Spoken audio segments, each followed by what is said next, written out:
우주항공청 설립은 현 정부의 국정 과제이기도 했습니다. 지난 1월 우주항공청 특별법이 국회 본회의를 통과하였고 2024년 5월에는 경남 사천에 임시청사를 두고 업무를 시작할 예정입니다.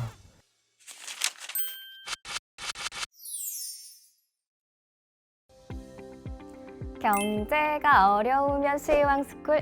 안녕하세요. 아나운서 이보연입니다. 최근 정부가 오는 5월에 우주항공청 출범을 시작으로 우주 탐사에 속도를 내고 있습니다. 또 초연결, 초지능, 초실감 ICT 기술과 연계한 UAM은 새로운 교통수단으로 인식되고 있는데요. 자, 뉴 스페이스 시대. 오늘 이 시간에는요, 새로운 패러다임을 이끌 우주항공과 UAM 산업에 관해서 전문가 두 분과 함께 자세히 얘기해 보겠습니다. 어서 오세요.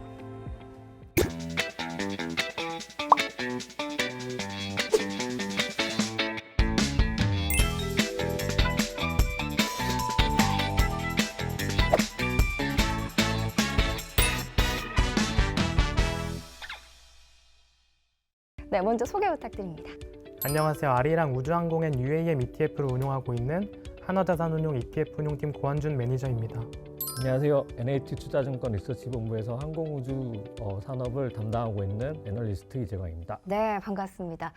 본격적으로 시작하기 전에 오늘 애널리스트님께서 입은 이 의상이 좀 눈길이 가는데 네. 여기 우주 로켓 그려져 있는 건가요? 네, 작년에 발사했던 누리호 발사를 기념해서 제작한 하나 에어로스페이스에서 제작한 항공 점퍼고요. 오늘 또 이제 주제가 맞습니다. 우주 산업이기 때문에 예. 제가 특별히 한번 입고 와봤습니다. 너무 네. 잘 어울리시고 감사합니다. 오늘 주제랑 정말 딱 맞는 것 같습니다. 네. 그러면 이제 본격적으로 시작을 해볼 텐데 우주항공 산업이라고 했을 때 좀 추상적이고 낯설게 느끼시는 분들 많으실 것 같아요. 네. 이게 정확히 어떤 산업인가요? 일단 항공우주 산업이라고 하면은 크게 그냥 두 가지로 좀 나눠서 생각할 수 있는데요. 예. 일단 아주 쉽게 설명드리면은 이제 항공 같은 경우는 우리가 대기 중에, 그러니까 산소가 있는 곳에서 날아다니는 뭔가를 만드는 것들, 흔히 아는 비행기 같은 거, 우리가 타고 다니는 비행기 이런 거겠죠.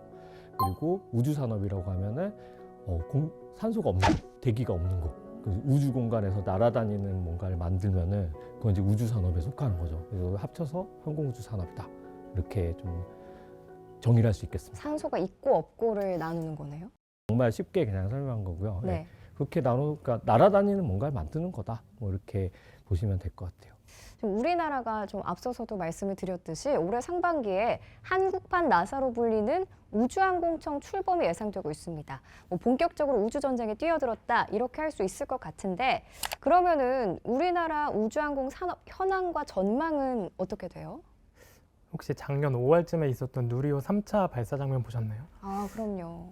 지난 누리호 1차랑 2차 발사는 발사체 성능을 검증하는 것이 목적이었지만 이번 3차 발사는 실용 위성을 우주로 데려가는 실전이었는데요. 맞아요. 저도 생중계로 보았는데 한국의 우주항공 기술력이 한층 성장했음을 실감할 수 있었습니다. 또 누리호 발사는 3차에 그치지 않고 25년 4차, 26년 5차, 27년 6차 발사가 예정되어 있는데요. 또 이번 1차에서 3차 발사는 발사체를 항우연에서 주관해서 제작을 해왔지만 4차 발사부터는 국내 기업인 한화 에어로스페이스가 주관하여 제작할 예정입니다. 이렇게 우리나라의 우주항공 산업도 정부 주도의 올드스페이스에서 민간 주도의 뉴스페이스로 변해가고 있는 상황입니다. 또 이 과정에서 우주항공청도 큰 역할을 할 수 있을 것 같은데요. 예. 우주항공청 설립은 현 정부의 국정 과제이기도 했습니다. 지난 1월 우주항공청 특별법이 국회 본회의를 통과하였고 2024년 5월에는 경남 사천에 임시청사를 두고 업무를 시작할 예정입니다. 우주항공청을 통해서 현재는 여러 기관에 분산되어 있는 연구개발 및 산업 육성 기능 등을 효율적으로 총괄하고 국제 협력이 필수적인 대규모 우주개발 사업에 국내 기업들이 참여할 수 있는 기회가 확대될 것으로 기대됩니다. 예. 올해가 우주항공청 설립으로 우리나라의 우주항공 산업 성장의 원년이 될 것으로 기대가 되는데 그럼 전 세계 우주항공 산업의 성장세 역시 궁금하거든요. 애널리스트님, 네. 이 전 세계 우주항공 산업 전망 어떤가요? 지금 현재 기준으로 이제 글로벌 우주 산업의 시장 규모가 얼마냐, 이제 브라이스테크라는 곳에서 집계한 기준으로는 2022년 기준으로 전 세계 이제 우주 산업의 시장 규모를 대략 한 3,840억 달러로 보고 있습니다. 이거를 우리 돈으로 바꾸면 대략 500조 정도 되거든요. 500조. 여기에 대해서 이제 전망은 뭐 10년 뒤에 1000조가 된다. 뭐 이렇게 여러 전망들이 이렇게 지금 있는 상황이고요.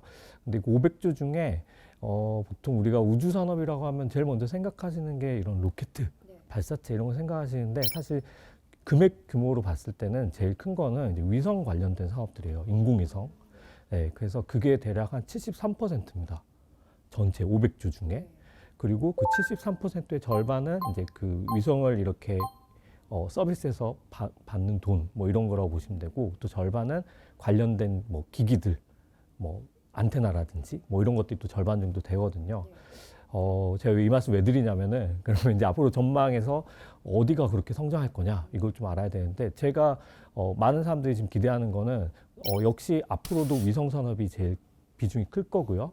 그 중에서 지금 고성장할 걸로 예상하는 거는 우리가 흔히 말하는 우주 인터넷, 그리고 관측 위성이라고 생각하시면 되는데, 여기에 이제 공통점은 저궤도 위성을 이용하는 거다. 그러니까 이렇게 보시면 될 것 같아요. 그래서 뭐 스타링크 이런 거 예. 들어보셨죠? 아니면 우리나라의 지금 하나 시스템에서 투자한 원앱에서 하는 또 그런 저궤도 위성 지금 두 가지가 있는데, 이런 것들이 앞으로 크게 성장한다. 이렇게 전망을 하고 있습니다. 500조 이러면은 금액이 워낙 크다 보니까 체감도 안 되는 것 같은데, 그 규모가 정말 어마어마한 걸 알 수 있을 것 같고, 그러면은 그 중에서도 올해 특히 더 주목해야 할 분야가 있을까요? 일단 조금 전에 이제 애널리스트님이 말씀해 주셨듯이 미국의 스타링크나 영국의 원앱과 같은 저궤도 위성통신 기업들이 24년 안으로 국내 서비스를 시작할 예정입니다. 또 이게 항공, 해상, 산간 지역 등 지상통신망 접근이 어려운 지역에 안정적으로 통신을 제공할 수 있다는 장점도 있고요. 스타링크 같은 경우는 최근 러시아 우크라이나 전쟁에서 우크라이나군에게 위성 서비스를 제공하기도 했는데, 이게 민간 기업이 전쟁에 관여하는 게 바람직하냐라는 비판도 있었지만, 네. 그만큼 또 우주항공 산업의 영향력이 전 세계적으로 커지고 있다고도 볼 수 있을 것 같습니다. 또 미국 항공우주국 나사는 2024년 11월에 예전 이제 아폴로 계획 이후 한 50년 만에 첫 유임 탐사선인 아르테미스 2호를 발사할 계획인데요. 또 중국도 2024년 상반기 중으로 무인 달 탐사선인 창어 6호를 발사하여 달의 가장 먼 곳에서 샘플을 채취하고 귀환할 예정입니다. 군사 분야에서도 우주항공 경쟁이 치열해지고 있는데, 특히 미국에서 72년 만에 새로운 군대가 생겼다고 하던데 이게 어떤 내용인가요? 72년 만에 생긴 게 이제 우주군인 겁니다. 그러면은 공군이 생긴 거랑 어떻게 보면 비슷하게 생각하시면 돼요. 공군이 생겼던 거는 이런 비행기라는 게 개발되면서 하늘을 제압하는 게 군사 목적으로 매우 중요하기 때문에 그런 조직이 군이 생겼다고 보시면 되고요. 지금은 그 전장이 우주까지 넓혀진 거죠. 그래서 우주를 제압해야지 적을 제압할 수 있는, 그렇기 때문에 이제 거기에 집중하는 미국은 우주군이란 거를 만들었다, 이렇게 보시면 될 것 같아요. 네, 패권 경쟁이 이제 지구를 넘어서 우주에서도 벌어지게 된 건데, 최근에는 우주항공 산업의 발전과 함께 이 UAM 산업 역시 많은 주목을 받고 있습니다. UAM 좀 생소하거든요. 정확히 뭘 의미하는 거예요? 아주 쉽게 설명드리면 오늘 쉽게. 네, 그동안에 우리가 보지 못했던 새로운 항공기다, 이렇게 항공기. 생각하시면 돼요. 지금 네. 우리가 알고 있는 항공기는 크게 두 가지거든요. 우리가 뭐 휴가 가거나 출장 갈 때 타는 그 비행기, 네, 비행기. 날개가 달려 있죠. 그 다음에 우리가 자주 타지는 못하지만 헬리콥터, 헬리콥터 날개가 없잖아요. 로터가 네. 돌아가는 거잖아요. 두 가지가 어떻게 보면 우리가 친숙한 항공기인데, 여기에 이제 새로운 카테고리가 생기는 거예요. 그래서 여기 이 UAM에 쓰일 걸로 개발되는 지금 기체는 우리가 이제 이비톨이라고 부르는데, 쉽게 설명드리면은 날개도 달려 있고요, 로터도 달려 있어요. 그렇기 때문에 수직으로 이착륙도 가능하고, 날 때는 또 날개가 있으니까 되게 효율적으로 날 수 있겠죠. 그래서 그런 새로운 항공기다, 이렇게 이해하시면 되겠습니다. 저희가 주로 공상과학 영화에서 자주 봤던 뭐 하늘에 나는 자동차, 이런 게 좀 현실로 다가온 느낌인데, 그러면은 실제로 이 실물은 언제쯤 볼 수 있는 거예요? 일단 가까운 미래에는 올해 여름에 열린 2024 파리올림픽에서 바로 그 하늘을 나는 자동차를 실제로 볼 수 있다고 합니다. 일드프랑스라는 이제 프랑스 지역과 파리 공항그룹은 파리올림픽 UAM 실증 비행 프로젝트라고 이 프로젝트를 통해서 2020년부터 시험 비행 등을 진행해 왔는데요. 이번 올림픽 기간 동안에는 2,500명을 대상으로 UAM 탑승 티켓을 판매하고 운행할 예정입니다. 또 국내에서는 작년 8월부터 비도심 지역인 전남 고흥에서 UAM 실증 사업 1단계를 진행하고 있습니다. 이후 2024년 8월에는 인천 아라뱃길을 시작으로 한강 탄천까지 도심 지역으로 이 범위를 확대할 예정입니다. 또 이러한 경험을 바탕으로 2025년 상용화를 목표로 하고 있는데요. 영화에서만 보던 하늘을 나는 자동차를 조만간 해외뿐만 아니라 국내에서도 볼 수 있을 것 같습니다. 2024 파리올림픽이면 정말 몇 개월 안 남았거든요. 실제로 볼 수 있는 날이 이렇게 가까이 올 줄은 예상을 못 해가지고 기대가 됩니다. 네, 그럼 우리나라 UAM 산업 현황이 어떤지도 궁금하고 이게 상용화되면 우리 생활에는 어떤 영향을 미치게 될까요? 많은 영향이 있을 텐데 일단은 상상해 볼 수 있는 거는 역사적으로 봐도 이동수단의 발전은 우리 삶을 매우 다 바꿔놨습니다. 네, 그렇죠. 네, 그냥 아주 비근한 예로 들면은 자동차, 철도 이런 게 없었던 불과 뭐 엄청 먼 미래도 아니에요. 뭐 100년 전 그때만 봐도 우리는 다 걸어 다녔잖아요. 네. 그러면은 우리가 하루에 걸어 다닐 수 있는 한계도 있고 하니까 우리의 주거지라든지 아니면 이동 반경 이런 게 한정될 수밖에 없었는데 지금은 그게 확 늘어난 거는 그런 이동수단의 발전이었는데 여기에서 이제 이런 UAM이나 이런 것들이 더 우리 삶에 많이 들어오면은 더 확대된다고 보시면 되겠죠. 그러면은 주거지를 정할 때도 지금 우리가 생각하는 것보다 더 먼 곳에서 우리가 살면서 도심을 왔다 갔다 할 수 출퇴근도 있고 더 쉬워질 출퇴근도 거고. 가능할 수 있고요.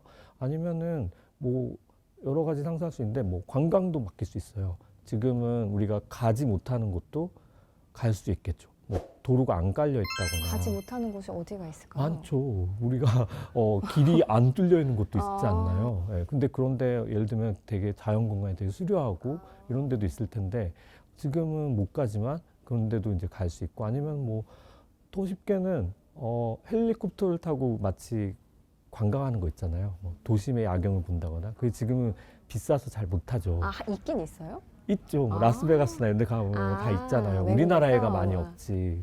그런 것도 사실 비싸서 많이 못하지만 이게 이제 가격이 떨어지게 되니까 그런 것도 더 많이 될 수 있고 하나 더 나가면 군사 목적으로도 분명히 쓰일 거고요. 이미 그걸 준비하고 있기도 하고 여러 가지들이 영향을 미칠 거라고 저는 봅니다.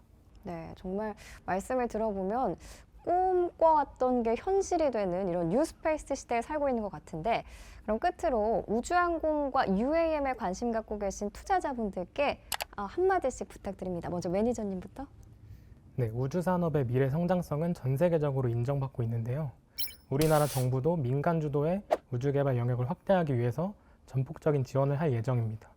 또한 향후 몇 년간 국내에서 다수의 긍정적인 이벤트들이 예정되어 있는 만큼 우리나라 국내 우주항공 기업들도 주가 상승 여력이 충분히 있다고 생각합니다. 최근 우주항공청 설립이나 중동으로의 방산 수출 계약 등으로 인해서 아리랑 우주항공엔 UAM ETF 동안 신고가를 달성하기도 했는데요. 이게 단기적인 상승에 그치지 않고 메가트렌드 산업으로서 꾸준히 성장할 수 있기를 저도 응원하도록 하겠습니다. 네. 일단 우주 산업이나 혹은 뭐 UAM 이런 데 투자에 대해서 저는 매우 긍정적으로 보고 있고요. 근데 조금 조심하셔야 될 거는 예. 너무 이거를 좀 테마주 성격으로 이렇게 투자하시는 경우들 꽤 많이 봤어요. 근데 그런 건 좀 지양을 했으면 좋겠다. 이건 좀 길게 보고 장기적으로 정말 경쟁력 있는 회사 혹은 그런 회사를 내가 고르기 어렵다라고 하면은 그런 걸 투자하고 있는 이런 ETF 네, 이런 곳에 장기적으로 길게 보고 투자를 해 나가면은 저는 분명 뭐 시기는 제가 정확하게 딱 알 수는 없지만 가까운 미래에는 투자 수익률도 좋을 거고요. 저는 매우 좋은 효과가 있을 거다 이렇게 보고 있어서 다 좋은데 너무 테마주적인 테마 성격의 테마가 되나 안 되나 뭐 이런 성격의 투자는 조금 지양했으면 좋겠습니다. 예, 알겠습니다. 설명 잘 들었습니다. 자, 한화 에어로스페이스는 지난달 전라남도 순천에 국내 최대 민간 발사체 생산 시설 착공에 들어갔는데요. 이 멈추지 않는 도전으로 우주강국 시대를 열어나가길 저도 응원하겠습니다. 자, 그럼 시황스쿨 오늘은 우주항공과 UAM 산업편으로 시청자분들 많은 인사이트 얻어가시기를 바라겠고요. 저희 2부에서는요, 우주항공청 설립으로 정책적 수혜가 예상되는 아리랑 우주항공엔 UAM 아이셀렉트 ETF를 통해서 국내 우주항공 산업에 대해 더 자세히 알아보는 시간 가져볼 테니까요. 많은 관심 부탁드립니다. 오늘 두 분 감사합니다. 감사합니다.